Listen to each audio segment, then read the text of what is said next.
Welcome back to explore Canada. आज Manitoba PNP series का आखिरी पार्ट है, ये पार्ट 4। इसमें मैं आपको बताऊंगा कि किस तरह से मैनीटोबा पीएनपी के लिए हमें डॉक्यूमेंट्स कलेक्ट करने होते हैं और क्या क्या डॉक्यूमेंट रिक्वायर्ड हैं और हमें मतलब कितनी जल्दी उनको अपने इकट्ठा करके रखना पड़ता है और कोई डॉक्यूमेंट है वो कितने टाइम में हमारे पास आ जाता है अगर हम अप्लाई करते हैं। तो सबसे पहले इम्पॉर्टेंट चीज़ तो है कि क्या डॉक्यूमेंट रिक्वायर्ड हैं। तो एक तो हमें चाहिए होता है एक पासपोर्ट साइज़ फ़ोटोग्राफ। आपके पास डिजिटल फ़ोटोग्राफ भी हो और फिज़िकल फ़ोटोग्राफ भी हो। सेकंड नंबर पे आता है आपका बर्थ सर्टिफिकेट। आपके पास बर्थ सर्टिफिकेट होना चाहिए जो कि इंग्लिश में ट्रांसलेटेड होना चाहिए। अगर आपके पास इंग्लिश में ट्रांसलेटेड बर्थ सर्टिफिकेट नहीं है तो आपको उसको ट्रांसलेट कराना पड़ेगा और उसका साथ एक एफिडेविट भी लगवाना पड़ेगा जो प्रूव करेगा कि आपने एक वेल ऑर्गेनाइजेशन से, किसी अच्छी ऑर्गेनाइजेशन से उसको ट्रांसलेट कराया है, तो वो अपना मतलब स्टैंप लगा के वो एफिडेविट बना के देते हैं। इन बर्थ सर्टिफिकेट ट्रांसलेट कराने में हार्डली 2 दिन लगते हैं, तो वो इतना बड़ा इशू नहीं है। पर फिर भी आप करीब हफ्ते का टाइम पहले ही लेके चलो, क्योंकि वो जब पोस्ट करेंगे आपको पोस्ट आने में, घर तक आने में बीच में अगर कोई छुट्टी वगैरह आ जाती है तो वो टाइम भी बीच में कंज्यूम होता है। सो बर्थ सर्टिफिकेट आपका ऑलमोस्ट साल के लिए वैलिड होता है। कई बार वो मतलब एंड ऑफ द ईयर तक कर देते हैं। तो अगर आपका फ़ाइल नेक्स्ट ईयर लगनी है तो अभी मत करा के रखना। अगर आपकी फ़ाइल इसी साल के एंड तक लगनी है दैन या आप अभी करा के रख सकते हो अपना बर्थ सर्टिफिकेट ट्रांसलेट। और उसके बाद आ जाती है बात पे स्टेप्स। अगर आप जहाँ पर भी फुल टाइम जॉब कर रहे हो उसकी सारी पे स्टेप्स आपके पास होनी चाहिए फ्रॉम स्टार्टिंग टिल एंड। पूरे 1 साल की आपके पास सारी पे स्टेप्स होनी चाहिए। और साथ ही आपके पास होना चाहिए एक जॉब ऑफ़र लेटर अपने एम्प्लॉयर से, जिसके ऊपर आपकी जॉब ड्यूटीज़ लिखी हों, आपकी करंट वेज लिखी हो और आपकी पोजीशन लिखी हो। पोजीशन भी इतना मैटर नहीं करती जितना मैटर करती हैं आपकी जॉब ड्यूटीज़। सो आपकी जॉब ड्यूटीज़ क्लियरली आपके जॉब लेटर पे मेंशन हो, इस चीज़ का आप खास ध्यान रखो। जॉब ऑफर लेटर के बाद आपको और भी काफ़ी सारे डॉक्यूमेंट्स हैं जो अपने तैयार करके रखने पड़ेंगे। ये तो हैं जो आपको करंटली आप किसी एम्प्लॉयर से लेने हैं डॉक्यूमेंट, या फिर आपको कहीं से कुछ ट्रांसलेट कराना है या अपनी फ़ोटो करा के रखनी है, तो इसलिए ये मैंने डॉक्यूमेंट्स आपको अपफ्रंट पहले बताए हैं। इसके बाद आ जाती है बात कुछ एजुकेशनल डॉक्यूमेंट्स की, जो आपने एजुकेशन इंडिया में या फिर कनाडा में अचीव करी है, उसके ट्रांसक्रिप्ट, उसका कंप्लीशन लेटर, वो सारा कुछ आपके पास होना चाहिए। और आपके अगर आपने इंडिया से कोई डिग्री वगैरह करी है तो उसकी सर्टिफिकेट की इवैल्यूएशन कराई होनी चाहिए। आप वेस्ट से करा सकते हो, और भी कैनेडियन वेबसाइट के ऊपर लिखा हुआ है वहाँ पे कनाडा गवर्नमेंट ने कि वो कौन कौन से पार्टनर्स हैं उनके जिनसे वो इवैल्यूएशन को मानते हैं। तो 2-3 और भी कंपनियां हैं वेस्ट के अलावा जो आपके क्रेडेंशियल्स को इवैल्यूएट करती हैं और कैनेडियन एजुकेशन के बराबर उन्हें मेंशन करती हैं। इसके बाद अगला डॉक्यूमेंट आपको चाहिए होगा आपका इसके बाद आपको और जो डॉक्यूमेंट चाहिए वो है आपका पासपोर्ट और वर्क परमिट। आपके पास वैलिड पासपोर्ट होना चाहिए और वैलिड वर्क परमिट होना चाहिए, और इतना उसमें होना चाहिए टाइम कि आपका फ़ाइल प्रोसेस हो सके। एटलीस्ट 3 महीने आपके पड़े हों वर्क परमिट के लिए, और एटलीस्ट आपका मतलब 3 महीने तक का पासपोर्ट भी वैलिड हो। तो सारा कुछ वैलिड चाहिए। और एलिजिबिलिटी क्रॉस करने के लिए आपको एक एग्ज़ाम देना होगा, अगर आपने नहीं दिया अभी तक, वो है आइल्स का एग्ज़ाम या फिर सेल्फ का एग्ज़ाम। आपके पास एक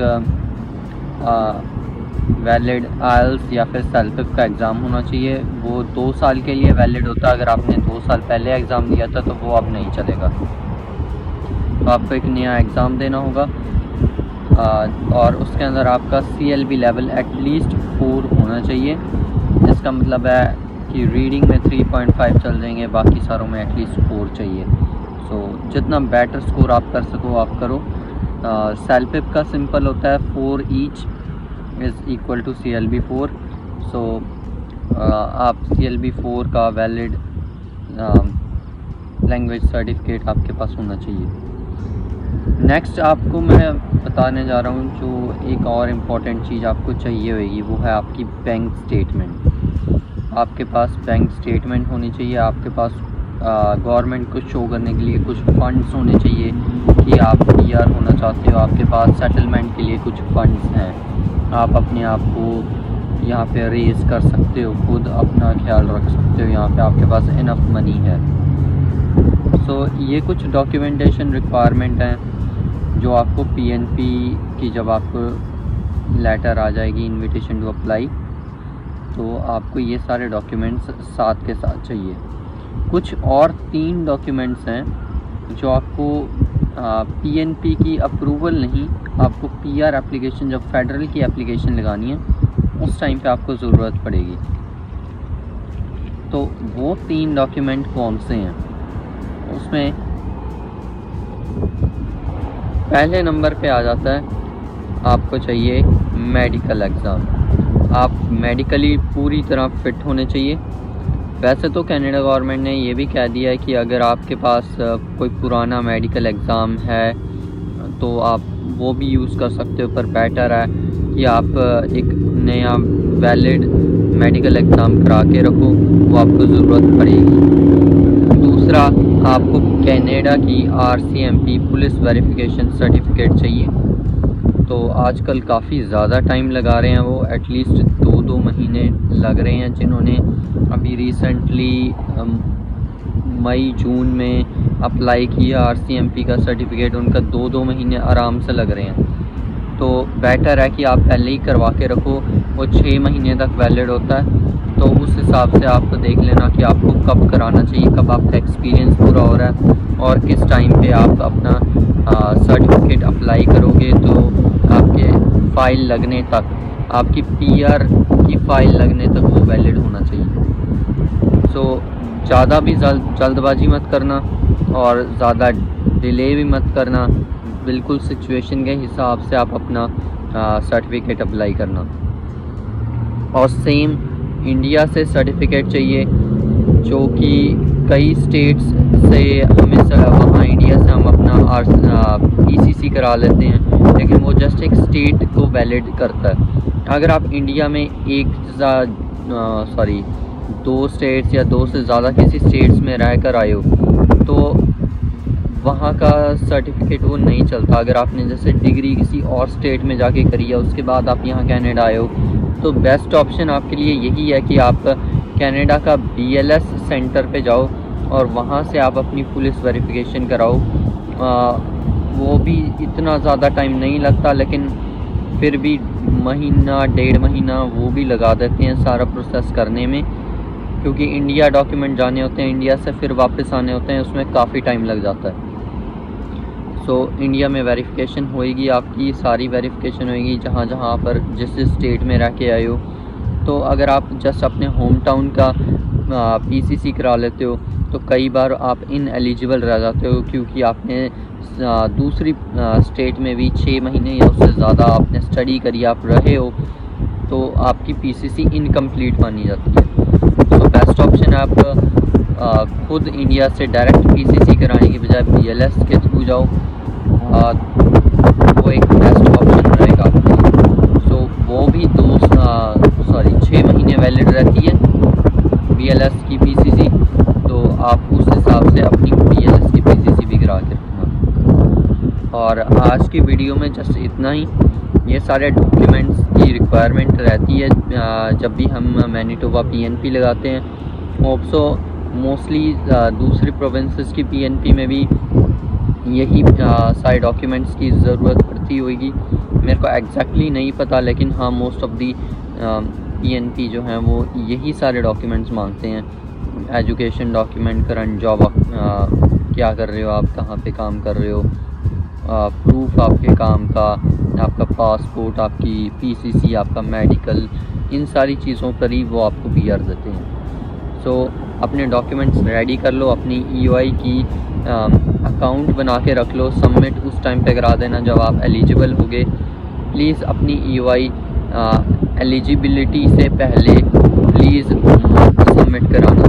तो एक बैड इम्पैक्ट जाता है मैनीटोबा गवर्नमेंट को जाएगा, या जो भी आप PNP लगा रहे हो। ज़रूरी नहीं है मैनीटोबा PNP, आप कोई किसी और प्रोविंस की PNP भी अप्लाई कर रहे हो और आप अभी एलिजिबल नहीं हो, इवन आप एक्सपेक्ट एंट्री अप्लाई कर रहे हो, आपने सोचा कि ITA आने में महीना 1.5 महीना लग जाएगा, अगले ड्रॉ में नाम आएगा मेरा, तब तक मैं एलिजिबल हो जाऊंगा।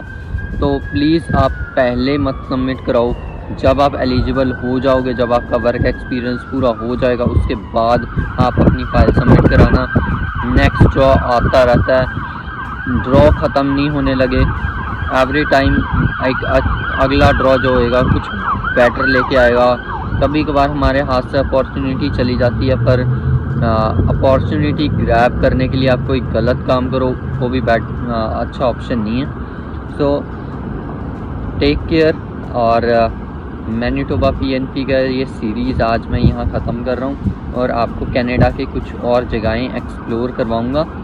और मेरी वीडियोज़ के साथ जुड़े रहो और देखते रहो एक्सप्लोर कनाडा। Thank you.